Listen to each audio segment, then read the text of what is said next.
Welcome to Uniqueness Built In. I'm Mike Garabedian, your host. I'm with Garabedian Properties. For well over 30 years, our team's been building, renovating, and caring for luxury homes throughout the Dallas-Fort Worth Metroplex. We have a very unique perspective on custom homes and luxury homes and how to build them and care for them. And we're here to share those perspectives with you. So if you find something really interesting, please comment and share.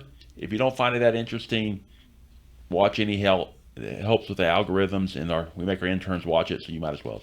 Cassidy, give me a break. Why are we here? Well, Mike, we are here because we would like to talk today about the common mistakes that families make when they're selecting a home.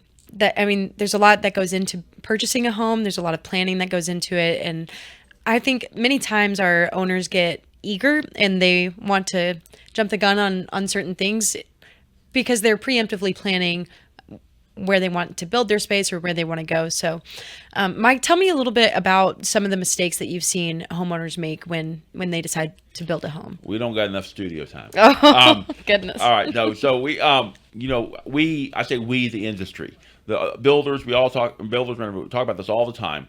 Folks get excited, they're ready to move in. They watch these the TV networks where they're redoing a kitchen in what seems like in 30 minutes. And oh my gosh, they're building a home in 7 days. So why can't we do that? Well, you never see what happens after that happens. But so there's a lot to it, and you have to be measured and guarded. In most cases, building a home is the largest single investment and transaction a family will ever make. And if you miss a few things and it goes wrong, it can be pretty devastating emotionally, financially, and physically. So you want to take time in going through the process. The first step is your lot selection. There's so many things that you have to evaluate when looking at a lot, and you have to be aware of. And if you just grab the first lot, or you think it's a great deal, or if it's priced too low, and there's a reason it's priced too low, so you want to have somebody help you evaluate the lot. Things you want to be aware of. First of all, does it have all the utilities? And you say, well, it's in the city, it would have utilities. I've had people bring me lots before that didn't have sewer and water. And the sewer and water was in the street, but there was no taps. And I had to ask them, do you have sewer and water taps? And they say, huh? And we have to deal with that. Because if you don't have sewer and water taps, you're going to spend tens of thousands of dollars to get those put in for you. And you can't get a building permit without them. Other things you have to be careful about is the elevation and drainage. Most lots and subdivisions have to drain a certain way because there's a master drainage plan. The drainage plan is designed by an engineer, and it tells the city that whenever this property is built, it's going to have the water go a certain direction. But when you buy the lot very seldom conforms to that drainage plan. So sometimes it takes dirt and walls and drains and tractor work and all that. And that can add, we've had projects where we spent $500,000 getting a lot ready to build on. So it may look like a great deal, it may look beautiful, but you want to have somebody trained to look at the drainage plan and look at where the lot is today, surveys, and you get what's called a topography survey, and make sure that you know what's going to cost you to get from where the lot is today to where it needs to be for the house to sit on it. Another thing, a lot of people love buying lots of trees. Trees are beautiful, they're great. Many times I've had folks bring us lots where all the trees, beautiful trees, are right where the house is going to go. So they're paying a premium to buy a wooded lot when the reality of it is all the trees are coming down because the house goes right where the trees are. And then in some municipalities, you have to pay fees to tear down the trees or mitigation. So now you're paying a premium for the wooded lot. You're paying to take out the trees. You're paying to put dirt in the ground for the root balls. You're paying for the foundation issues that come with that, and then you have to pay the town to take the trees out. So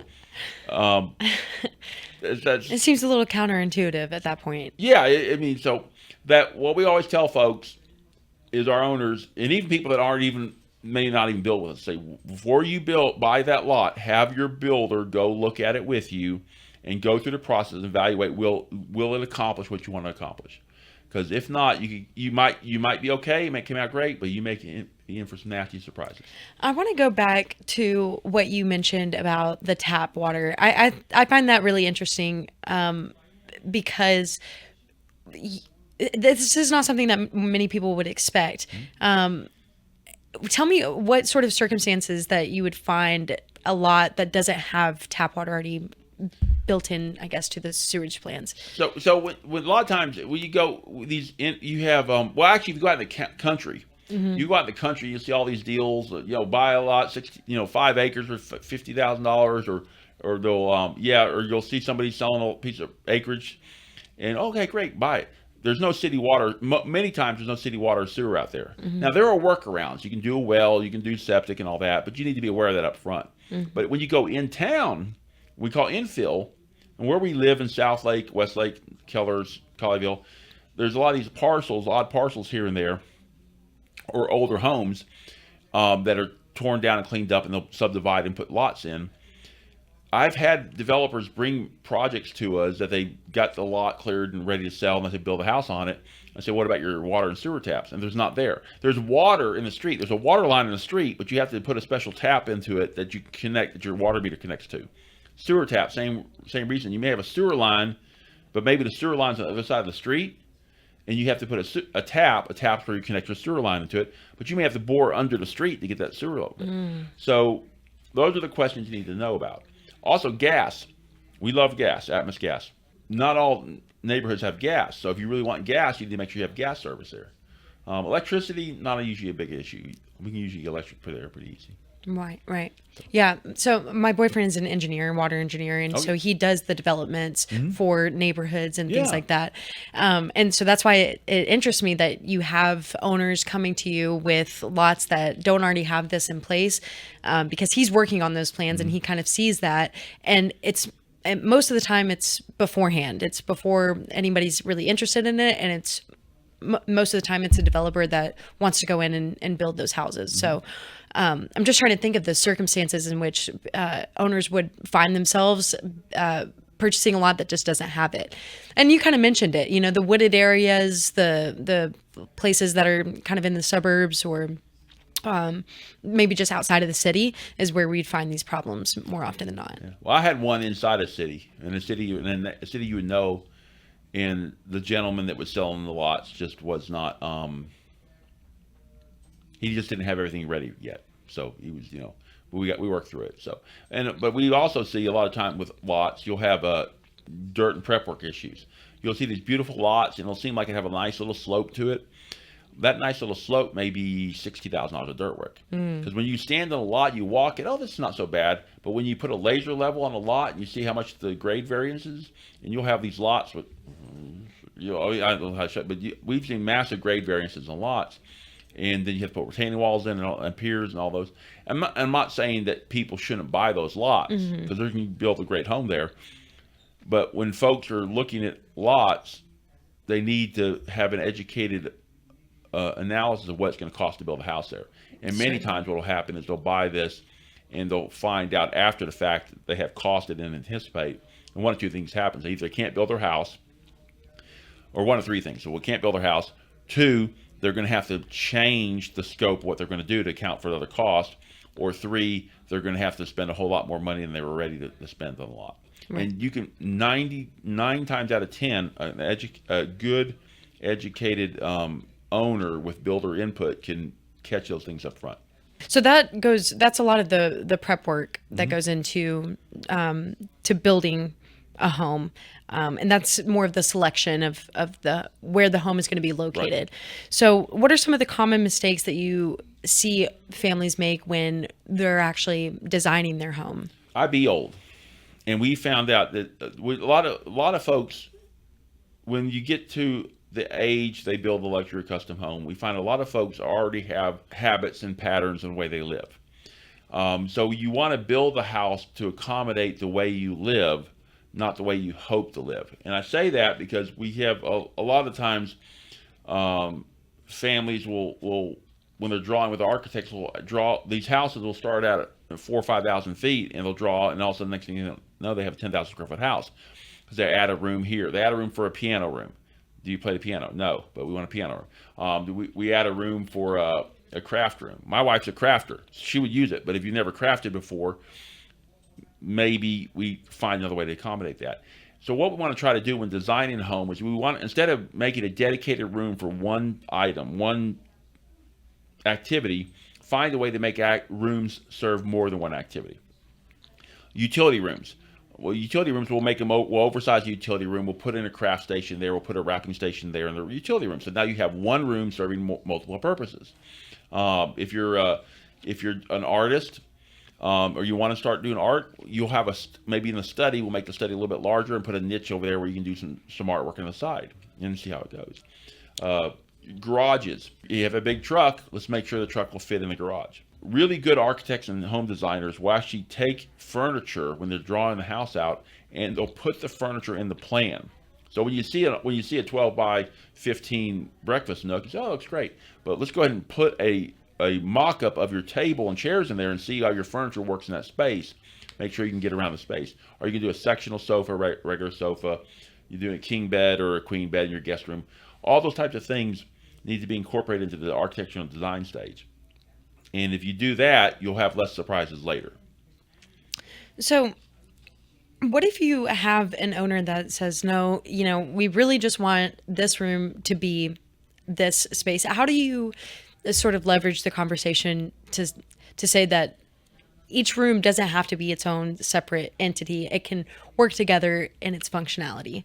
How does that conversation go? Well, our whole MO is we're going to do whatever you want to do, our owners. We just want you to make an educated decision. So if we tell you that, you need X amount of square feet to accommodate an in-home gym, and you want to make it, and you want to make the room too small, or you make the room too large and we think it's too large for the gym, we're going to tell you that. At the end, it's their decision. But you want your owners to make an informed, educated decision when they design their house. And the way that happens is the builder, whether it be ourselves or one of the many other great builders in our community, will work with the architect when they're drawing the house, and we give them feedback based upon what we see in the field on what works and what doesn't work. And also a great interior designer will do the same thing. We have a lot of great interior designers, and they'll give us feedback on the type of furniture we're going to put in the house, or the type of lighting, or where some artwork's going to go that we don't know about. So you work as a team effort. And many times we'll have owners just go out and draw a house up and bring the plan to it and say, I want to build this house, without that input, and then we sometimes have to reinvent the wheel. So we'll do whatever our owners want to do. It's only a function of time and money. However, if we can get involved with them during the design process and have a good interior designer work with us as well, it'll go a lot smoother for them and save them money in the long term. You said something really important in the initial part of this, talking about designing your home in the way that you live now and not in the way that you hope to live. How have you seen maybe that come into play as you're building homes?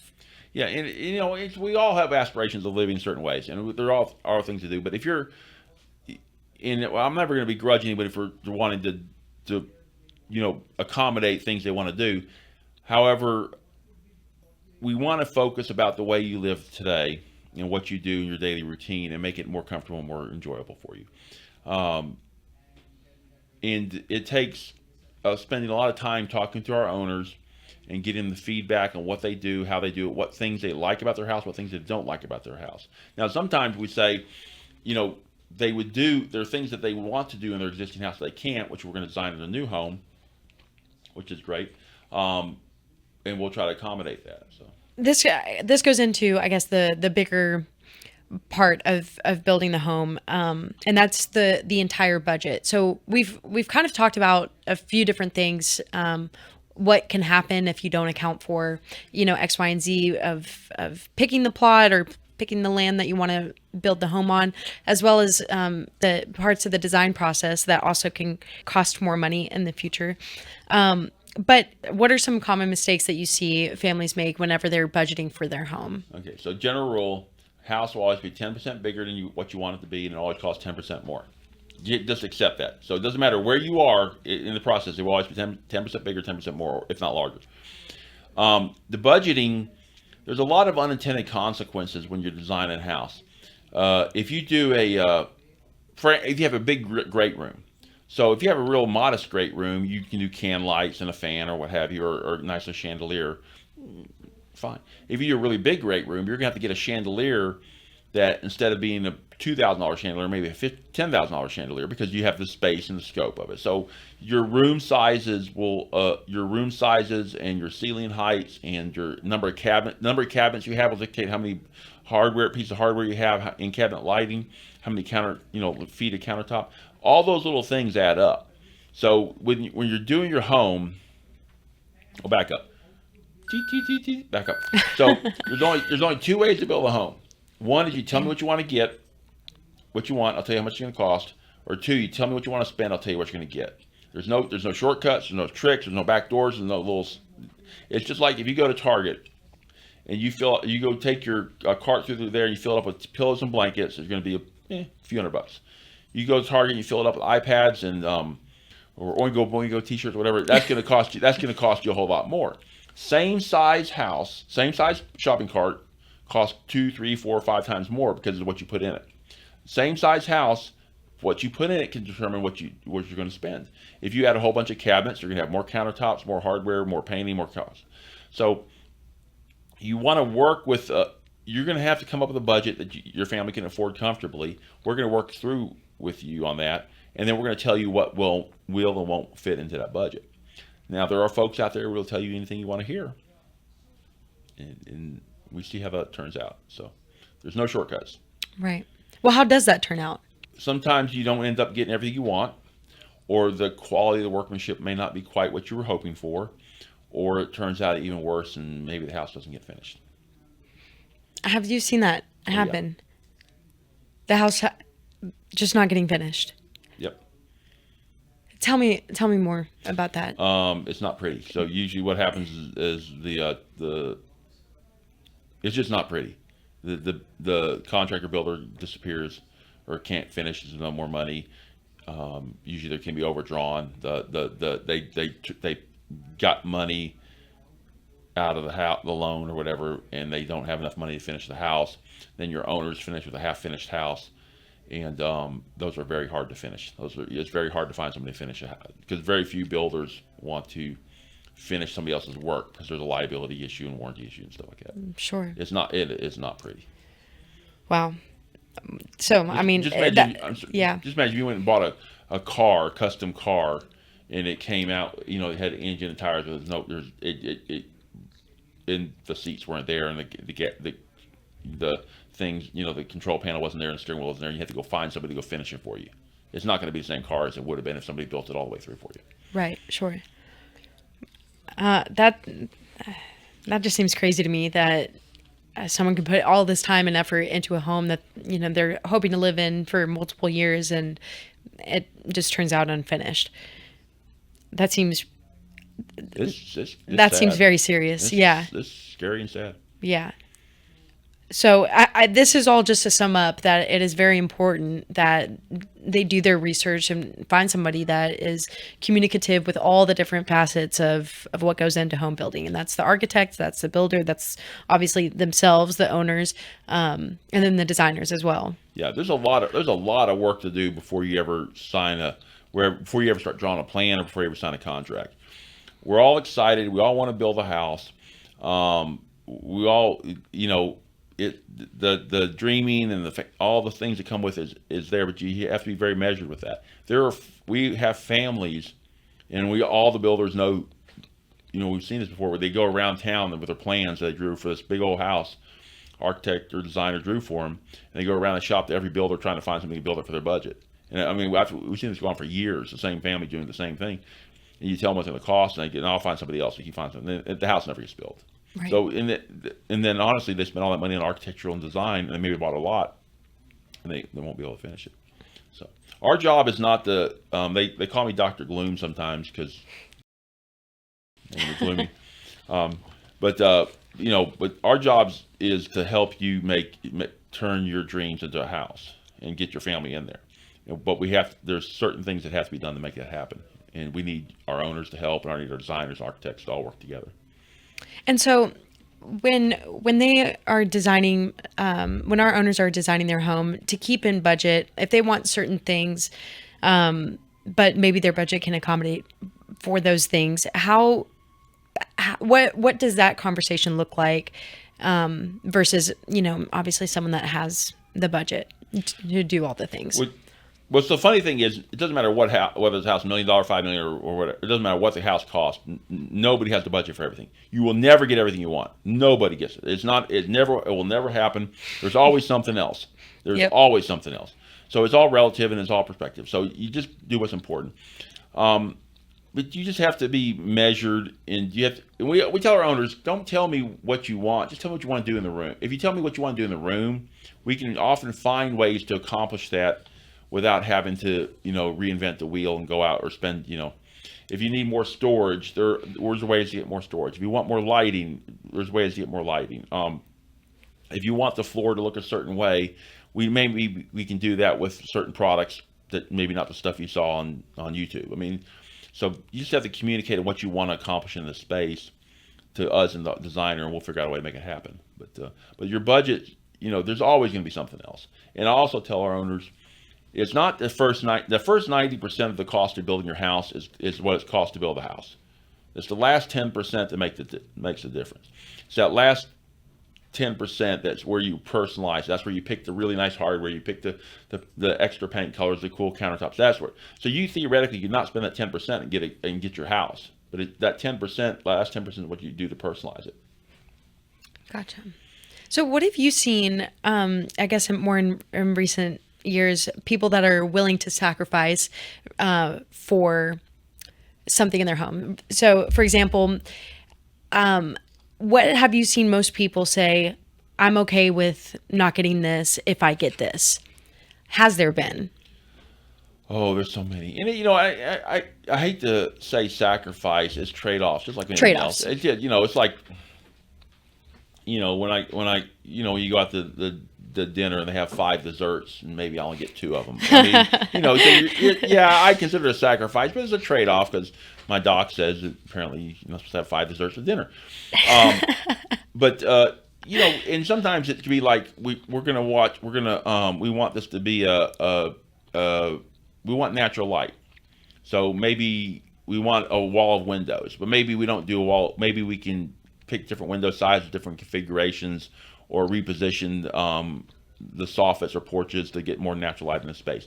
Maybe it's a flooring question about we want this flooring to go through a certain way, and we want it to look a certain color. We have to pick another material. There's cabinets. We want to make sure that we can get to the sink, and we want the cooking triangle. We want to make sure the cooking triangle works. So maybe we have to redesign the entire kitchen to get the cooking triangle to work instead of adding another sink. We've been blessed that all our owners have functionality. There are budget constraints. But we've been blessed that most of our owners are able to work through that process in an orderly fashion and make good trade-offs. That's great.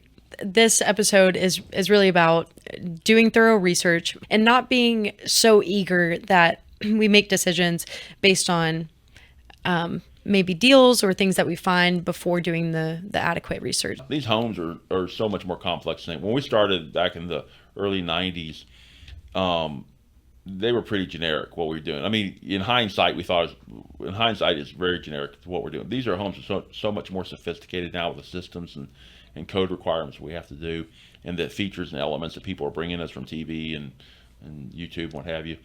Having good conversations with your builder, your architect, and your designers up front, and understanding there's going to be trade-offs will make it much easier. And that's whether you're doing a 3,000-foot home, a 5,000 square foot home, or a 20,000 square foot home. The exact same process for each one of them. So don't be mad at Dr. Gloom. He's just trying to help you. That's great. Thank you, Mike. Thank you. Thank you so much for watching Uniqueness Built In. Have you seen something interesting on our show that you would like us to elaborate on? Or perhaps you've seen something out in the wild that you want us to talk about on our show? Feel free to email us at the email on the screen, info@garabedianproperties.com.